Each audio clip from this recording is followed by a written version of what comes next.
In this guide, I'm going to show you guys how to fix Sam's Club website loading then going blank. First, to refresh the website, click on the reload icon given at the top left. Click on that icon for a few times. Check your internet connection. A slow or unstable internet connection can prevent the website from loading completely. Give a fresh restart to your router or switch between networks. Next, clear your browser cache and cookies. For that, click on three dots given at the top right. Navigate to the option Privacy and Security. Click on the option Site Settings. Click on View Permission. Now search for Sam's Club. Once it appears, click on the trash icon and delete it cache and cookies.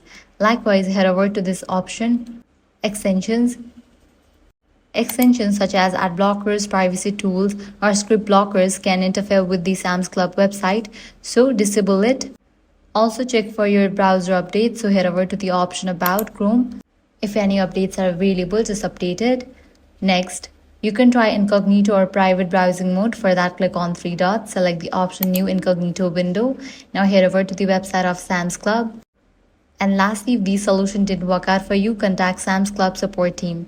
So that's it. With this solution, your Sam's Club website should load. If this guide helped you out, do not forget to like, share, and subscribe.